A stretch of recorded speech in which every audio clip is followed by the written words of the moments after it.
Riga. Blottie au fond d'une baie naturelle exceptionnelle, elle a été une porte d'accès pour tout le continent pendant près de 3000 ans, et tout particulièrement pendant l'ère soviétique. Allemands, Suédois, Polonais et Russes se sont disputés la capitale lettonne jusqu'à son indépendance en 1991. Il faut bien voir qu'ici, c'était un endroit extrêmement stratégique. Et donc, c'est des soldats du monde entier qui sont venus se battre ici. Et si tout le monde est passé par ici, tout le monde y a aussi laissé sa trace. Les influences d'un peu partout lui ont donné une longueur d'avance, et Riga reste encore aujourd'hui bien ouverte sur le monde. On trouve ici des aliments de différents pays, le meilleur de leur culture alimentaire. Notre culture culinaire est presque totalement importée, mais elle a été adaptée à notre estomac, bien sûr.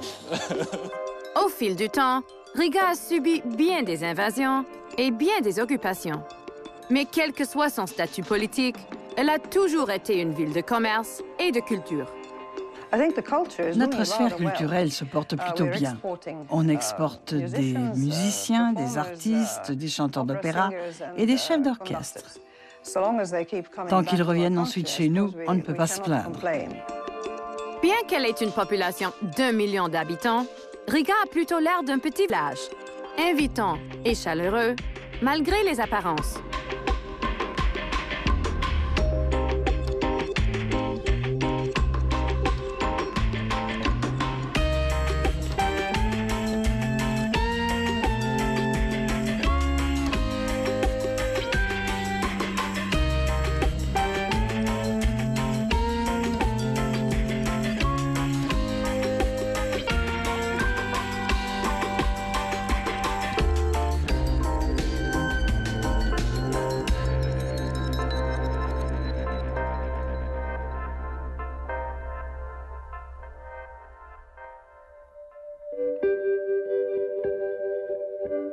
Bruno, entrepreneur français, est installé à Riga depuis plus de 10 ans.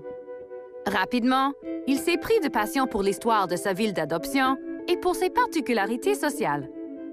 Tout à fait, oui. Depuis au moins le IVe siècle, les plus anciens vestiges qu'on ait trouvés étaient vraiment sur le fleuve et c'était vraiment un peuple qui vivait sur le fleuve. On a retrouvé des bateaux, on a retrouvé beaucoup de choses comme ça, alors qu'on n'a pas retrouvé d'autres infrastructures qui seraient tournées plus vers la terre.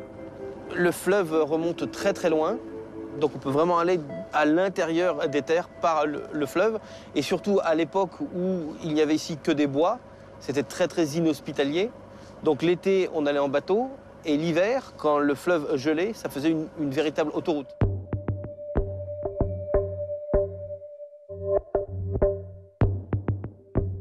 Mais du temps des Soviétiques, la Lettonie avait une importance stratégique énorme. C'est par là que ça rentrait et que ça sortait. À partir du fleuve, on a construit toutes les infrastructures portuaires d'ici jusqu'à la mer. Et tout le long, on va voir des grues, des entrepôts, des silos. Là, on voit quelques collines de charbon. Le charbon, c'est 40% de l'activité. Il y a également beaucoup de bois. Traditionnellement du lin, du miel. Mais enfin, c'est essentiellement de l'énergie qui passe par là. Les Soviétiques avaient prévu de faire de Riga la deuxième ville de l'Union soviétique. Ils avaient prévu d'avoir 5 millions de personnes vivant ici. Ils avaient prévu d'avoir un métro. Et il y avait vraiment des projets énormes. Mais d'ailleurs, à peu près tout ce que vous voyez de bâti, dès que vous sortez de la vieille ville de Riga ou du centre historique, tout a été construit par les Soviétiques. Logement, infrastructure, chemin de fer, tout.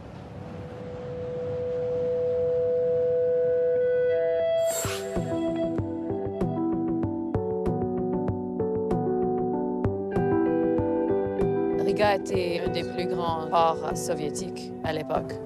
Riga était effectivement un des plus grands ports soviétiques et le seul port donnant sur la Baltique qui ne gelait pas. C'est-à-dire qu'il était en activité toute l'année. Saint-Pétersbourg, comme c'est plus au nord, est fermé une partie de l'année à cause des glaces.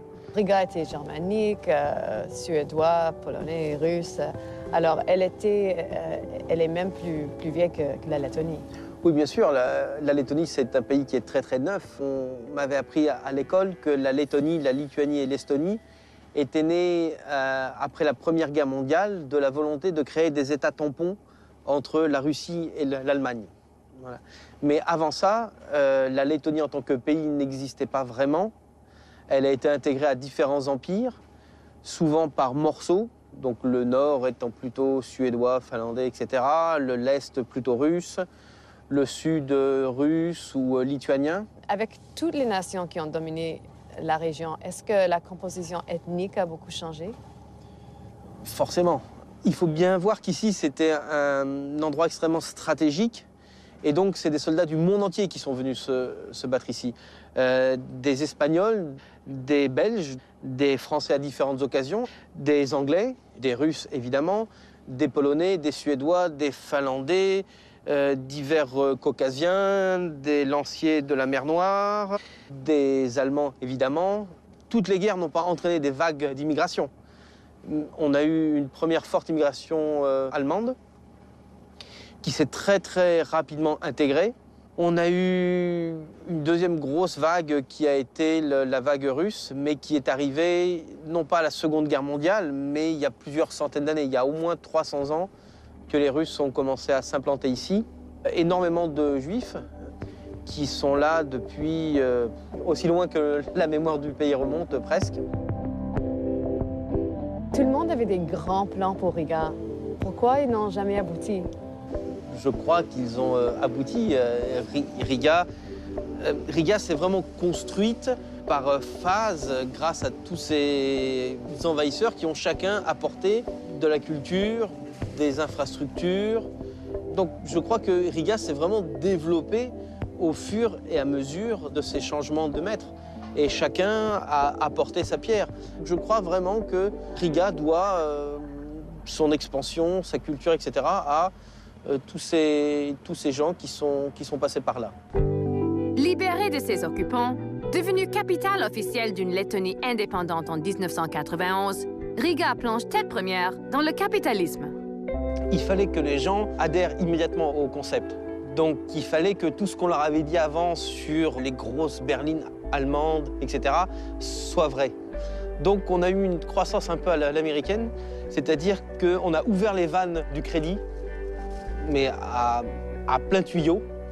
Donc à peu près n'importe qui pouvait rentrer dans n'importe quelle banque et ressortir avec une grosse berline allemande en leasing, avec un appartement, avec un téléphone portable. Tout ce que vous l'achetiez à crédit. Et donc tout le monde s'est endetté, ce qui a amené de l'inflation. Mais comme on avait une croissance un peu supérieure à l'inflation, il y a donc eu une bulle spéculative sur l'immobilier. Il y a même eu une année où le prix de votre appartement doublait tous les 6 mois. C'était vraiment... il y avait une bulle énorme et les gens vraiment pensaient que c'était ça la marche normale d'une économie capitaliste. Le chômage ressenti était nul. Est-ce qu'on parle début des années 90? On parle jusqu'à 2006, où là, la bulle spéculative a explosé. Les gens se sont retrouvés au chômage, donc sans moyen de payer. Ils se sont retrouvés avec des salaires réduits de 30 ou 40%. Donc c'est devenu très difficile de faire face aux traites. Le résultat, les propriétaires de ces magnifiques demeures se retrouvent souvent sans électricité ni chauffage, incapables de payer ces services de base. Pas difficile de comprendre leur exode vers des endroits qui offrent de meilleurs salaires. Donc tous ceux qui avaient des métiers techniques, des métiers liés au BTP, à la construction, aux routes, etc., sont partis vivre à l'étranger. Ici, les gens, non seulement n'ont pas renvoyé d'argent, mais se sont installés à l'étranger, sans vraiment montrer une intention de revenir. Donc, c'est vraiment un deal perdant-perdant, puisqu'on ne récupère pas d'argent, on ne récupère pas de cerveau. Et le port de Riga a aussi perdu son importance. Ouais, évidemment, à partir du moment où c'est plus le premier port soviétique, et d'ailleurs, les Russes sont en train de construire toutes les infrastructures nécessaires pour contourner Riga. Et puis, ils renforcent les ports qui sont plus au nord, les ports russes, pour être le moins dépendant possible de la Lettonie. Or, tout ce transit a fait la richesse de villes comme Ventspils ou même de Riga.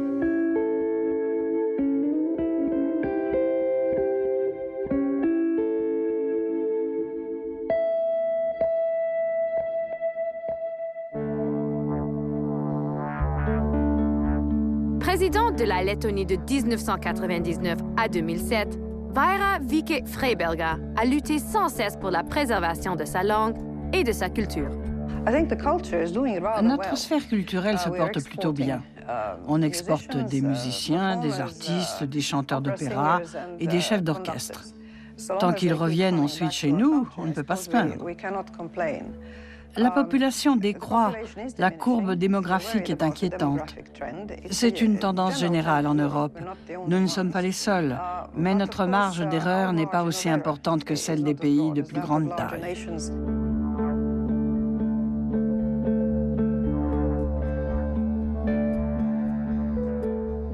Quand l'idée d'identité nationale est-elle apparue en Lettonie? Elle est apparue en même temps que d'autres mouvements en Europe. Cela a commencé avec la création de chorales. Le premier rassemblement de chorales régionales s'est tenu au milieu du 19e siècle à Riga. Quand ils se sont rencontrés, ils ont pris conscience qu'ils avaient la même sensibilité. Ils pouvaient venir de Riga ou de Valmiera, une ville du nord de la Lettonie. Ils chantaient la même chanson. Avaient-ils la même mère? Ce sentiment de filiation commune est, me semble-t-il, à l'origine du sentiment d'appartenance nationale, d'appartenance d'identité. Cette naissance de l'identité nationale qui est apparue au début du 19e siècle a-t-elle eu lieu à Riga? Dans un sens, oui. Riga est une ville qui a été occupée par les Allemands et par beaucoup d'autres peuples européens. Ces occupants avaient tous le désir de voir les Lettons rester des paysans. Ils maintenaient donc la population autochtone dans les campagnes, s'arrangeant ainsi pour qu'ils soient le moins présents possible. Les Lettons, qui étaient une population rurale, acceptaient cet état de fait. Ils ont eu beaucoup de mal à conquérir la ville. Riga a joué un rôle clé lors des deux accessions à l'indépendance, n'est-ce pas? Oui, sans aucun doute. Riga a également été un champ de bataille durant la Première Guerre mondiale. Dans notre lutte pour l'indépendance, le 11 novembre ne commémore pas seulement la fin de la Première Guerre mondiale, mais aussi la victoire de 4000 Lettons, des soldats et des volontaires qui ont résisté aux troupes allemandes renégates composées d'environ 13 000 hommes. Cela s'est passé en 1919, un an après la fin officielle de la guerre. Il y a eu des combats féroces sur les rives du fleuve et sur les ponts. Les Lettons ont finalement réussi à libérer Riga et cela a constitué un tournant dans notre lutte pour l'indépendance. La Lettonie accède finalement à son indépendance en 1991, faisant de Riga sa capitale. Mais malgré cette souveraineté, la survie de la langue et de la culture lettonne n'est pas chose faite. C'est que les Lettons ne représentent que la moitié de la population de la ville.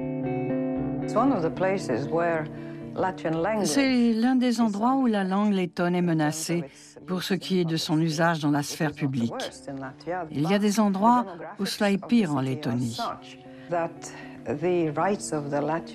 Mais la démographie de la ville est telle que nous devons être vigilants si nous voulons que survive l'une des langues indo-européennes les plus anciennes d'Europe.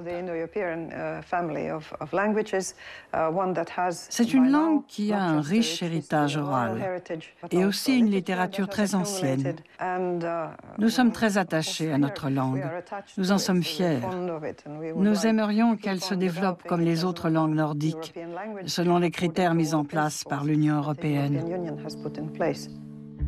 L'Union soviétique s'est écroulée et Riga est devenue une ville lettonne à part entière.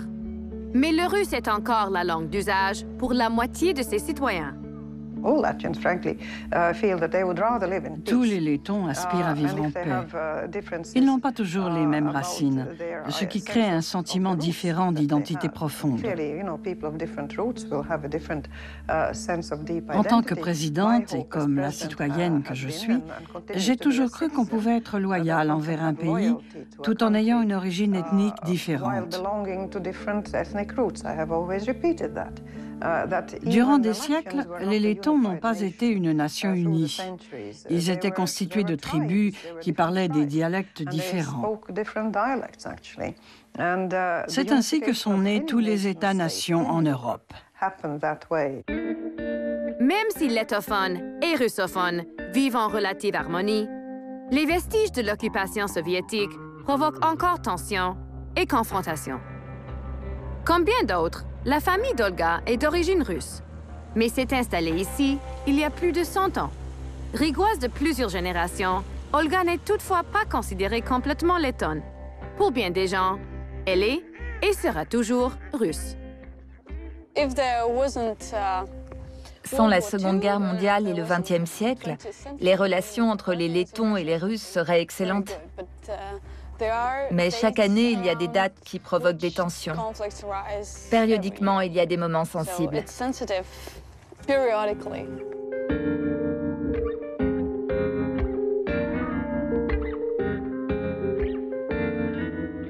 Quel est le problème le plus sensible? La citoyenneté. En 1991, on a eu un nouvel État. On a gagné notre indépendance. Mais seuls les gens qui étaient citoyens de la Lettonie avant la Seconde Guerre mondiale, avant l'occupation soviétique, sont devenus citoyens de ce nouvel État.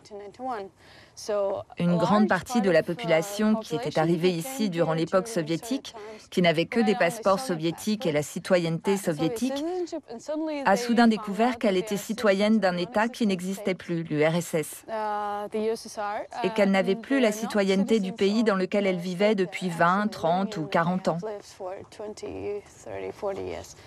Tous ces gens ont dû faire la démarche de la naturalisation, qui n'était pas très difficile à obtenir. Mais beaucoup ont vécu cela comme quelque chose d'injuste, parce qu'ils vivaient ici depuis longtemps et considéraient qu'on aurait dû leur donner cette citoyenneté. Que s'est-il passé pour eux? Leur a-t-on délivré un passeport différent? Oui, ils ont un passeport très étrange dans lequel il est écrit qu'ils sont non citoyens de Lettonie. Ils peuvent voyager avec, mais ils ne peuvent pas voter et n'ont pas accès à certaines professions, comme la police, le fonctionnariat, les postes gouvernementaux, etc.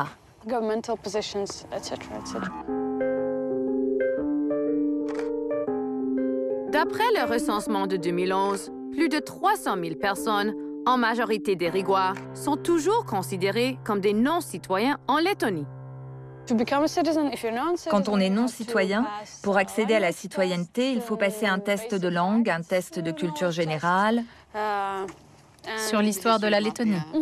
Oui, et il faut connaître l'hymne national.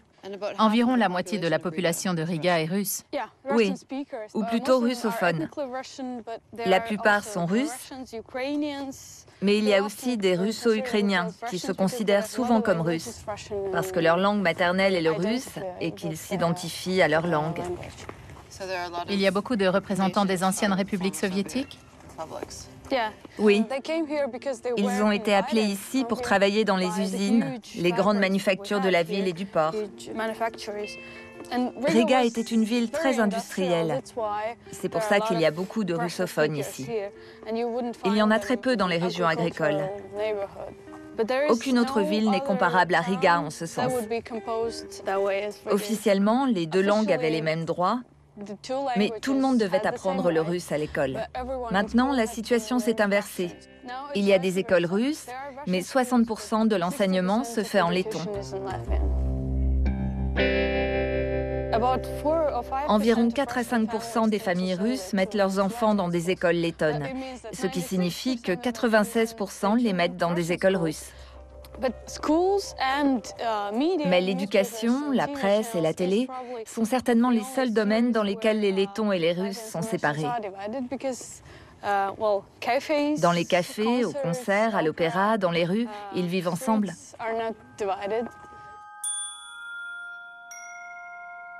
Olga me présente un couple mixte qui vit quotidiennement la dualité linguistique particulière de Riga.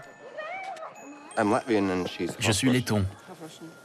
Et ma femme est à moitié russe. Je ne m'en doutais pas. À son accent, je ne pouvais pas deviner qu'elle avait des origines russes. Quelle langue parlez-vous à la maison? Le letton. Parfois, on parle russe pour s'amuser.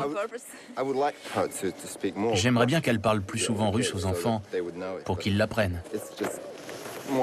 Mais c'est plus facile pour elle de leur parler en letton, parce qu'ils le comprennent. S'ils lisaient le russe, ils auraient accès à un fabuleux héritage culturel. La littérature, le cinéma. Demain, on va à un brunch chez des amis, qui sont aussi un couple mixte. La femme parle russe aux enfants, et c'est impressionnant de voir la facilité avec laquelle ils passent d'une langue à l'autre. L'été, ils vont en vacances en Biélorussie chez leurs grands-parents. C'est quelque chose de naturel pour eux.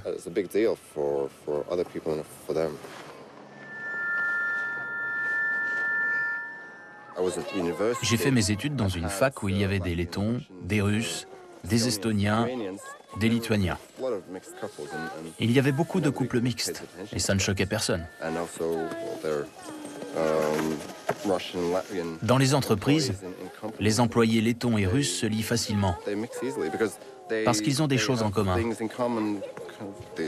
Leur travail, la crèche de leurs enfants.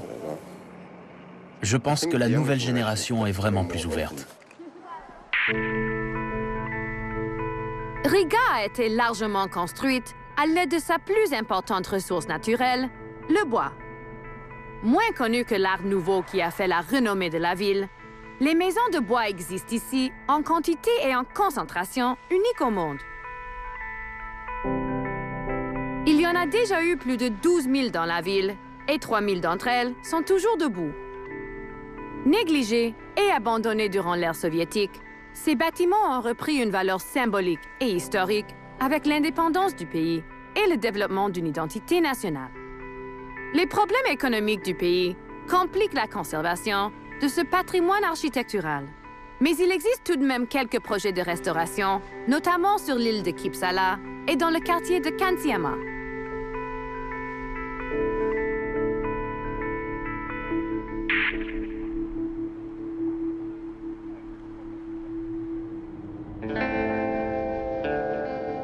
Le centre historique de Riga est une merveille architecturale. C'est qu'on y retrouve la plus grande concentration de constructions de style Art Nouveau au monde. Avec plus de 800 bâtiments du genre, la ville possède un visage unique, façonné par des architectes lettons et russes à la fin du 19e siècle. J'aimerais vous montrer des immeubles d'Eisenstein. En 2 ans, il en a construit 5 d'après le même plan, mais avec 5 façades différentes. Il aimait les motifs fantaisistes, les figures, les animaux. Des lions par-ci, des cerfs, des sphinx. Il est aussi connu pour ses sols décoratifs.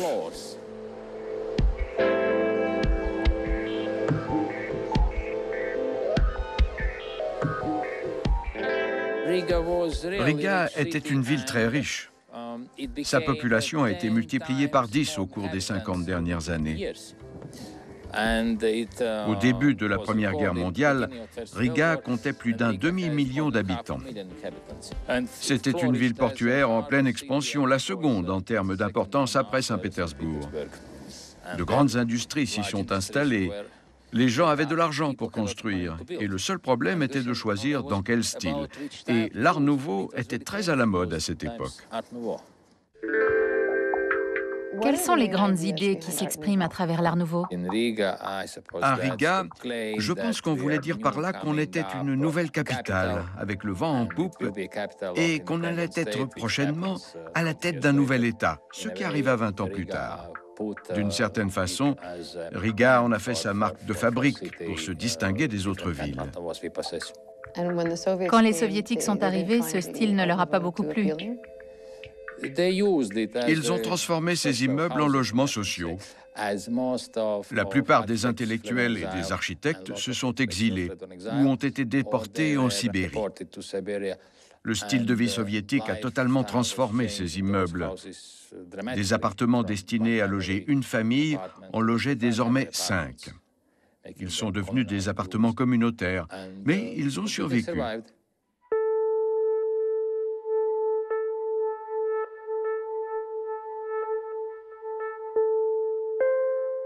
Comment s'est développé Riga? Comment se sont construits ces différents quartiers?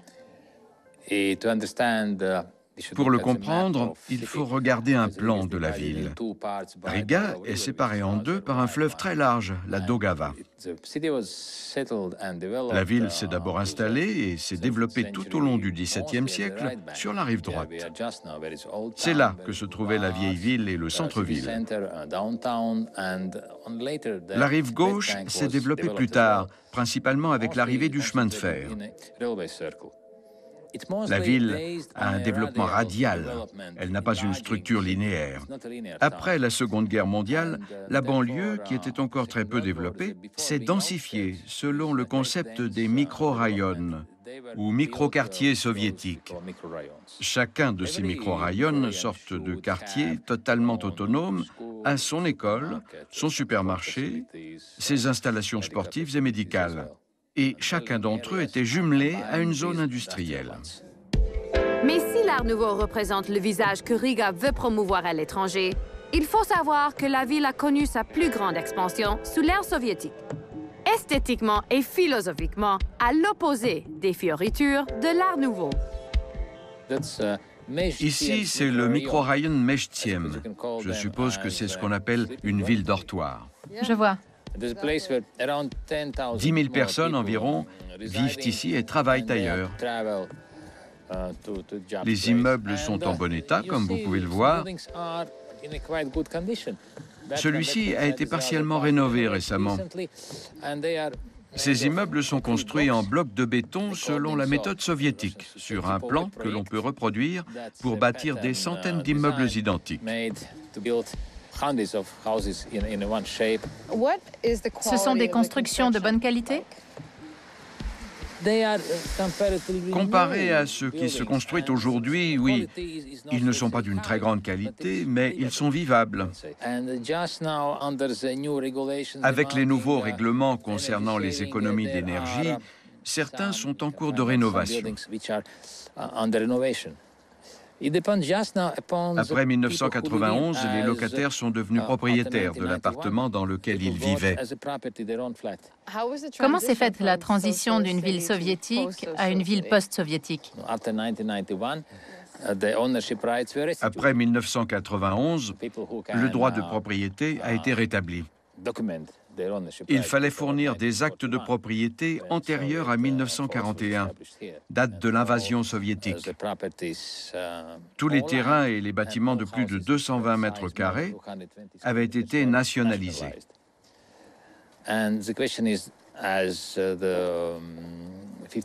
50 ans après, beaucoup de gens avaient disparu ou s'étaient exilés.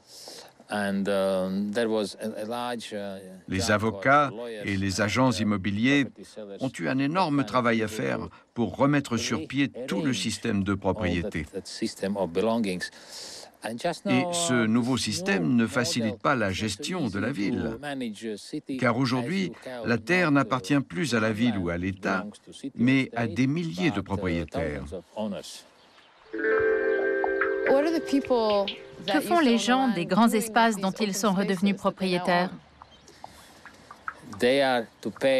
Comme ils doivent payer des impôts dessus, ils disent « on n'a pas besoin d'autant de verdure. C'est joli, mais on va plutôt construire des immeubles. » La planification urbaine s'est d'abord inspirée de la vision utopique des cités idéales de Campanella ou du Corbusier. Mais aujourd'hui, tout le monde a l'œil rivé sur le montant de ces impôts fonciers et cherche donc à densifier, à rationaliser l'espace. Il y a une contradiction entre l'environnement construit et la façon dont il est géré actuellement. Riga se développe encore. En fait, c'est triste à dire, mais Riga est actuellement une ville qui perd des habitants. Elle en comptait environ 900 000 en 1991 et elle n'en a plus aujourd'hui que 700 000. Cela est dû au fait que les troupes soviétiques sont parties et que notre taux de natalité est négatif. De plus, depuis que nous sommes membres de l'Union européenne, certains partent s'installer en Irlande ou au Royaume-Uni ou ailleurs encore, à la recherche d'un meilleur cadre de vie. Les difficultés économiques de Riga affectent lourdement la ville, qui voit de plus en plus de jeunes quittés de manière permanente, à la recherche d'une vie meilleure ailleurs en Europe.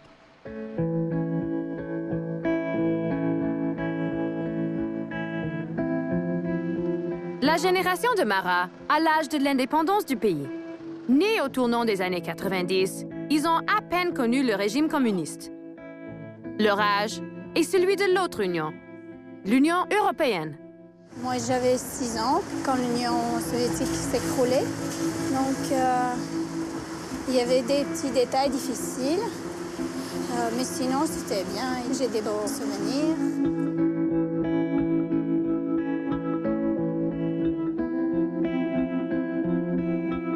Est-ce que les choses ont beaucoup changé? Bien sûr.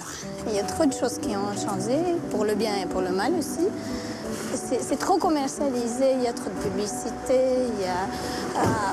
c'est une génération où il y a beaucoup d'arrivisme.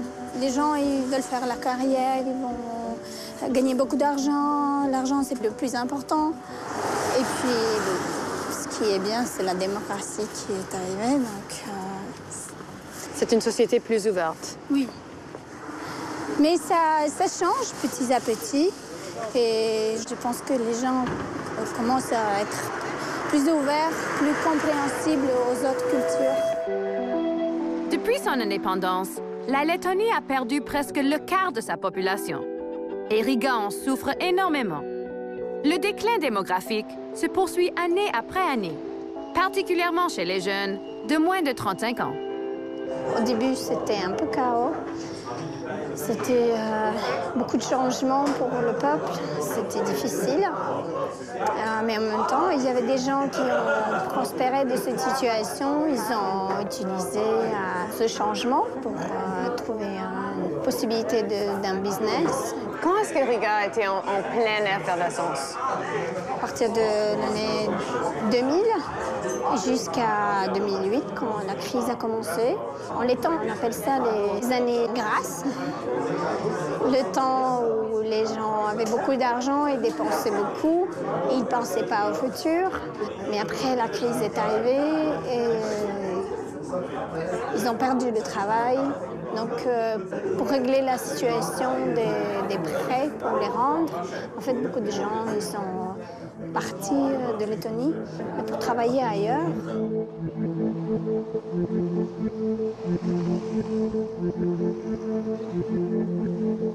Même si on part en étranger, toujours cet orgueil un peu d'appartenir à Lettonie, d'appartenir à un peuple petit mais fier de nous-mêmes.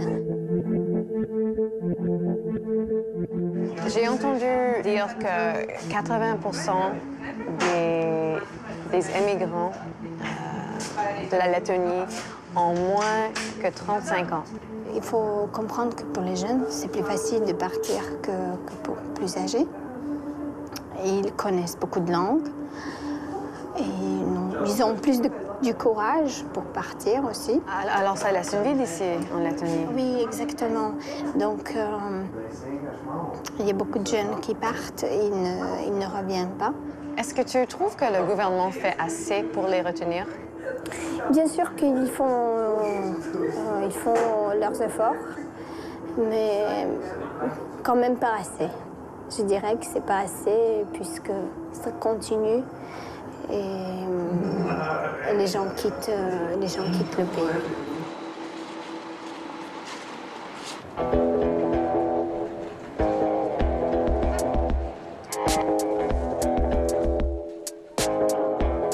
Construit dans les anciens hangars à Zeppelin de l'armée allemande après la Première Guerre mondiale, le marché de Riga est un des plus grands marchés couverts d'Europe. J'y rencontre Martins, un jeune chef qui veut dynamiser sa ville en réinventant la cuisine lettonne tout en conservant ses racines. Voici un saumon norvégien. C'est un saumon d'élevage. Et voici un saumon de la Baltique. La saison est courte, elle vient de commencer. Ça ressemble un peu à de la morue. J'ai jamais vu un saumon de cette couleur.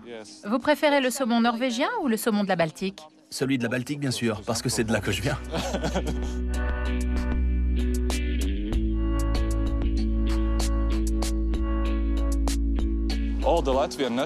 Nous sommes un tout petit pays. et notre gastronomie a de nombreuses influences étrangères. Le hareng à la crème avec de la nette et des pommes de terre bouillies est en fait un plat scandinave. Le porc nous vient des Allemands, nos mets sucrés de Pologne et de Russie pour la plupart. Nos salades sont russes. Notre culture culinaire est presque totalement importée, mais nous l'avons adaptée à notre estomac, bien sûr. La cuisine lettonne est donc un mélange de tout ce qu'ont apporté les différents occupants du pays. Oui, on peut appeler ça une cuisine d'occupants. Mais ça concerne la cuisine traditionnelle. Aujourd'hui, les choses sont en train de changer.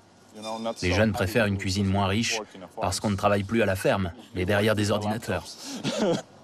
Tous ces mélanges culturels et ces innovations se sont produits ici, à Riga? Oui, toujours à Riga. Le fumage du poisson se fait ici, par exemple. On apporte le poisson frais à Riga, on le fume ici, puis il est vendu ailleurs. Vous voulez goûter du poisson? Oui. Super. On peut goûter du poisson, mesdames? Celui-ci, s'il vous plaît. Les gens font-ils la majeure partie de leurs courses ici ou vont-ils aussi au supermarché? Les supermarchés sont apparus il y a une dizaine d'années. Avant ça, ce marché était le ventre de toute la Lettonie. Aujourd'hui, les supermarchés sont de plus en plus populaires avec leurs promotions, leurs publicités. Mais les produits qui s'y vendent sont de moins bonne qualité qu'ici. En général, ils ne sont pas produits sur place. Beaucoup sont importés. Ils sont beaucoup moins chers, bien sûr. Mais la vieille génération aime le vrai goût des choses et vient toujours ici. Alors que les jeunes, pour la plupart, font leurs courses au supermarché. C'est le norvégien, celui-là? Oui. Il est fumé ici? Oui, il est fumé dans les sous-sols du marché.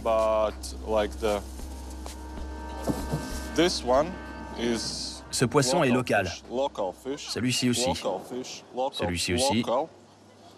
Celui-là vient de Scandinavie. Tous ceux-là sont locaux. Le hareng aussi. Tous ces poissons-là aussi.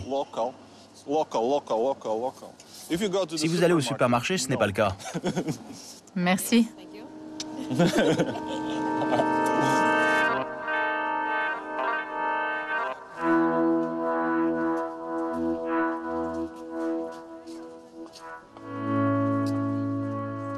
Quel type de culture faites-vous en Lettonie? On fait pousser beaucoup de choses. Il est impossible d'imaginer la Lettonie sans les pommes de terre, le porc et la crème fraîche. L'une des herbes les plus utilisées est la nette. On utilise aussi beaucoup de produits qui viennent des bois, comme les champignons et beaucoup de baies sauvages. On utilise beaucoup de produits sauvages. Les champignons sont une vraie tradition. Le début de la saison est même annoncé à la télé.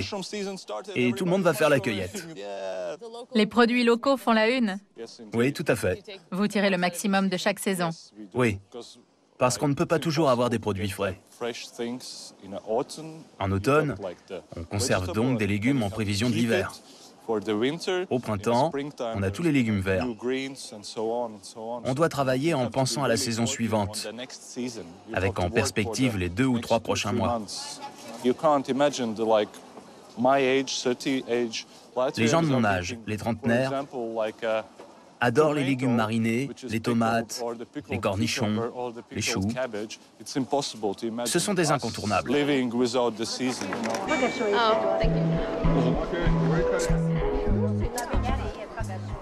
Regardez ça, c'est Disneyland pour moi.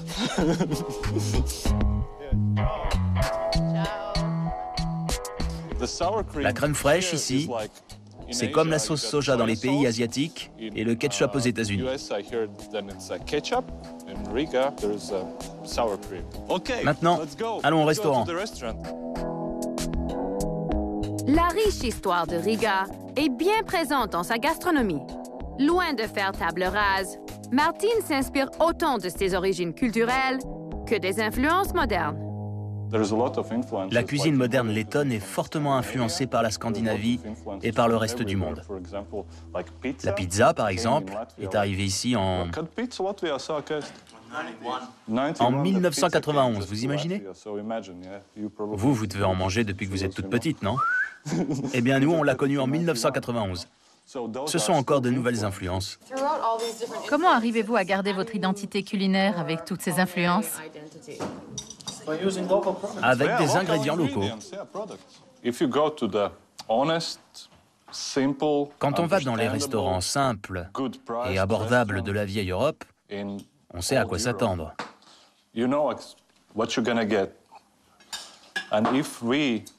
Si on ouvrait un restaurant de ce type à Riga, il ferait faillite. Parce qu'ici, le niveau culinaire est plus élevé que le niveau standard des pays capitalistes. Comme on n'a pas vraiment de culture culinaire, on n'a pas de dogme sur la cuisson du bœuf, par exemple.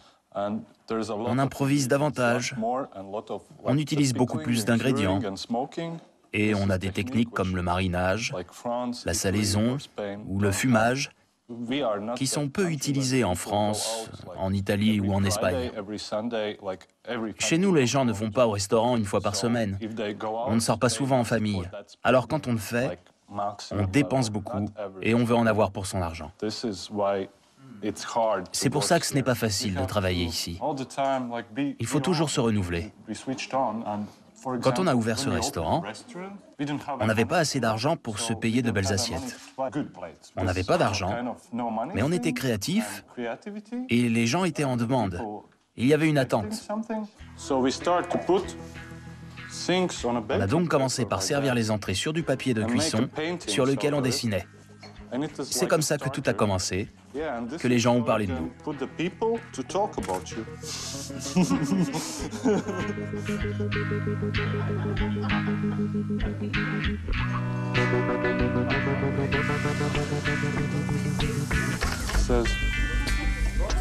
Ensuite, on rajoute un peu de pain.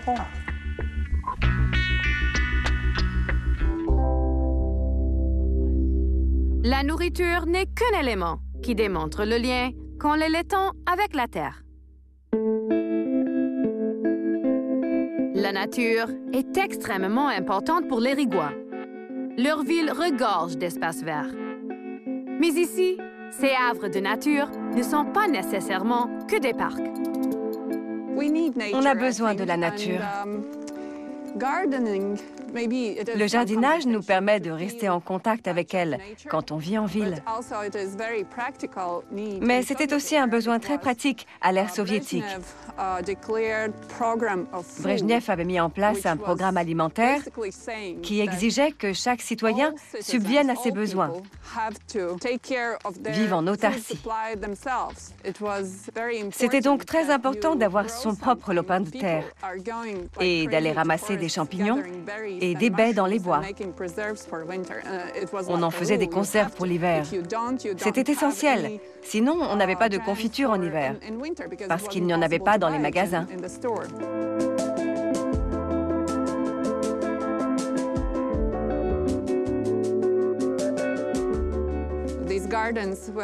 Ces jardins ont été créés dans les années 1960-1970 par les usines. Les usines donnaient à chacun de leurs ouvriers un lopin de terre de 600 mètres carrés à cultiver, sur lequel les gens n'avaient pas le droit de construire. Il y avait des règles de construction très strictes.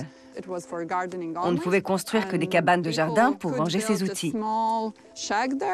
On pouvait éventuellement y passer la nuit en été, mais il ne pouvait pas y avoir d'eau courante à l'intérieur, ni de toilettes. C'était très rudimentaire. Dans les années 1990, cette zone est devenue résidentielle car les gens qui cultivaient ces lopins de terre ont pu les acquérir et y construire des maisons. Aujourd'hui, c'est un mélange de vieilles cabanes soviétiques et de maisons modernes.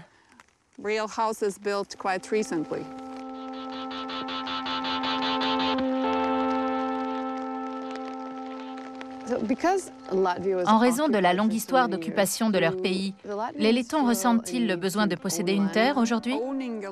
Posséder la terre est quelque chose que nous avons dans le sang.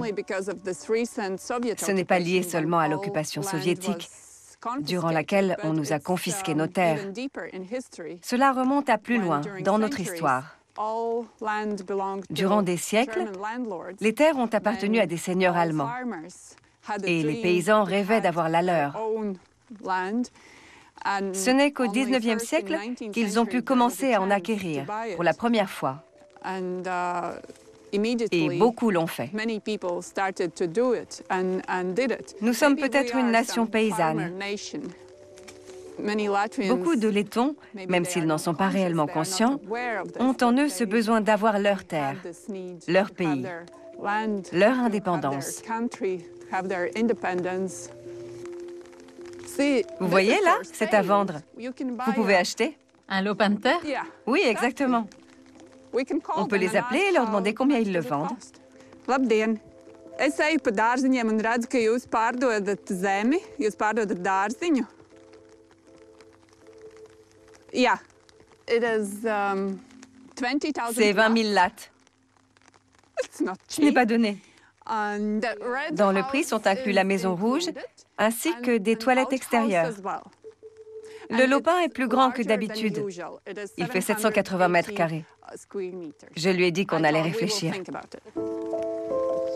Les jardins ne sont pas les seuls endroits que les Rigois fréquentent pour être en contact avec la nature.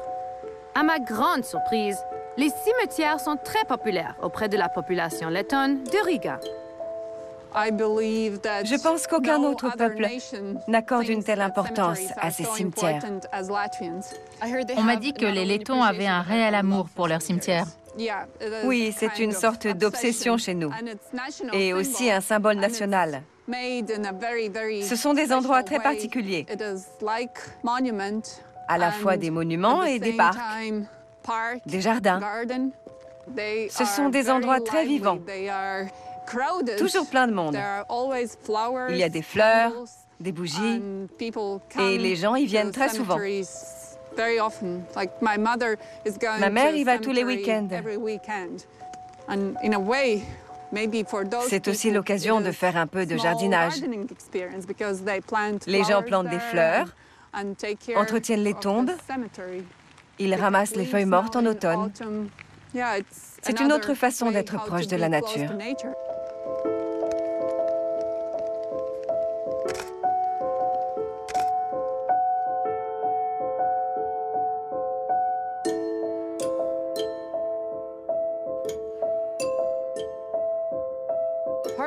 En dehors des rituels religieux habituels, il y a beaucoup de rituels païens en Lettonie.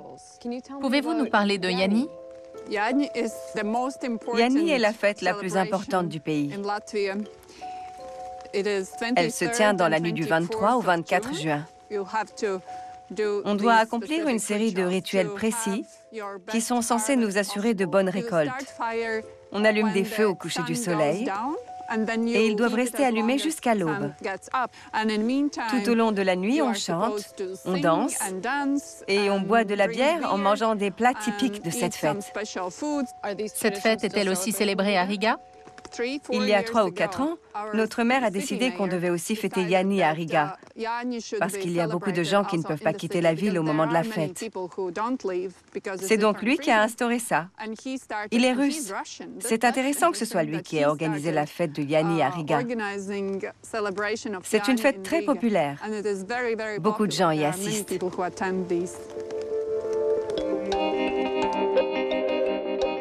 L'exode démographique affecte lourdement Riga depuis quelques années. Mais sa population a déjà vécu pire, bien pire. Qu'ils soient lettons, russes, biélorusses ou ukrainiens, les Rigois font constamment preuve de résilience et de créativité. Ils vont sans aucun doute continuer à faire de leur ville la petite perle de la Baltique.